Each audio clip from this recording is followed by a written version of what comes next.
हर हर महादेव मित्रों, मैं छोटा नरसिंह अनिल यादव एक बार फिर स्वागत करता हूं आप सभी का। मित्रों, बात करते हैं कोलकाता के मेडिकल कॉलेज में जिस तरह से एक ट्रेनी महिला डॉक्टर की सामूहिक बलात्कार के बाद हत्या कर दी गई। सबसे पहले तो इस हॉस्पिटल का जो कॉलेज है, उस कॉलेज का जो प्रबंधन है, इसे आत्महत्या दिखाने में जुट गया। लेडी डॉक्टर के परिजनों को भी ये सूचना दी गई कि आपकी लड़की ने आत्महत्या कर ली है, लेकिन साथ ही जो डॉक्टर थे उन्होंने जब उसकी बॉडी को देखा तो उन्होंने बाहर आकर शोर मचाया और ये पोल खुल गई। उसके बाद में पुलिस आई और पुलिस ने उसे जल्दी जल्दी इसका लाग लपेट करने की कोशिश करी और एक तथाकथित हिंदू को पकड़कर जेल भेज दिया और बता दिया कि ये लड़का शराब का आदी था और शराब पीने के बाद में अश्लील वीडियो देखता था। लेडी जो डॉक्टर थी वो 36 घंटे की ड्यूटी करके वापस आई थी और उसने उसको अपनी हवस का शिकार बना दिया। लेकिन ये मामला सीधा सीधा जिहाद से जुड़ा हुआ है। मित्रों, मैं जो वो हिंदू पकड़ा गया है उसको जस्टिफाई नहीं कर रहा कि ये इस कांड में था या नहीं था, ये जरूर होगा। अभी मैंने सोशल मीडिया पे रील देखी थी तो उसमें एक बाज एक मुर्गी को चूजे को नोच नोच कर खा रहा है और उस चूजे का ही दूसरा चूजा भी उस बाज के साथ अपने ही भाई को चोंच मार मार कर खा रहा है। इसका मतलब क्या हुआ? उस मूर्ख को ये पता नहीं है कि इसे खत्म होने के बाद अगला नंबर 13 है।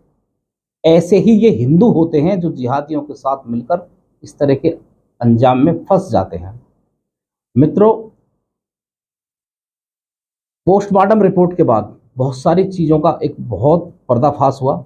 उसमें उस लड़की की दोनों टांगें टूटी हुई आई हैं। दूसरा, उसकी आंखों से रक्त बह रहा है। इसका मतलब उसके मुंह पर इतने प्रहार किए हैं कि जो उसने चश्मा लगाया हुआ था उसके ग्लास उसकी आंखों में गड़ गए, उसकी आंखें फूट गईं।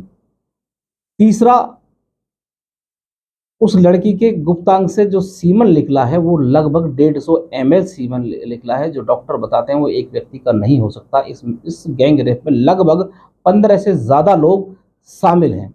आप जान सकते हैं कि इस तरह के कृत्य को कौन लोग अंजाम दे सकते हैं, किस मानसिकता के वो लोग होंगे जिन्होंने इसको अंजाम दिया है। और एक खास पॉइंट इसमें एक और आया कि उस लड़की के साथ उसके मौत के बाद भी रेप किया गया। ये कुछ बात हैं जिससे बिल्कुल साफ स्पष्ट नजर आता है कि इस बात को अंजाम केवल जिहादियों के द्वारा दिया गया है।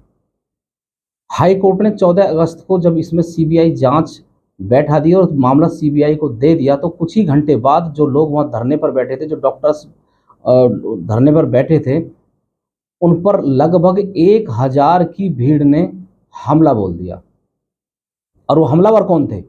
हाफ पैंट और पजामा वाले थे और आसपास के ही लोग थे। इस बात से साफ स्पष्ट होता है कि वो सारे जिहादी मानसिकता के लोग थे जिन्होंने अपनी न्याय की गुहार लगा रहे थे, उन पर हमला बोल दिया। और हमला भी छोटा मोटा नहीं बोला, लोग वहाँ से जान बचाकर भागे। मौके पर पुलिस खड़ी थी, पुलिस उन हमलावरों को रोकने में बिल्कुल नाकाम रही। बताया ये भी जा रहा है कि जब पुलिस वाले वहाँ से भागे तो अपनी वर्दी तक उतार के फेंक दी दंगाइयों से अपनी जान बचाने के लिए।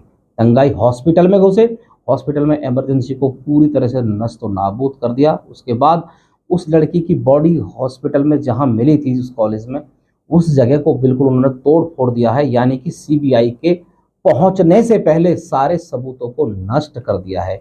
ये भी एक बहुत बड़ा पॉइंट है कि वो लोग कौन थे जिन्होंने उन डॉक्टरों पर दोबारा हमला किया सबूतों को नष्ट करने के लिए। ये बात साफ साफ इशारा करती है कि वो जिहादी मानसिकता के ही लोग थे जिन्होंने उस लड़की के साथ में रेप किया और उसके बाद उसकी हत्या कर दी, और वो भी उसकी मौत के बाद तक भी उसके साथ रेप किया गया। मित्रों, मामला अब सीबीआई को सौंप दिया गया है। सीबीआई इस मामले को कब तक खोलती है और देश के सामने इसका खुलासा लाती है, ये सब आप लोगों के सामने बहुत जल्द आ जाएगा। मिलते हैं अगले वीडियो में, तब तक के लिए हर हर महादेव।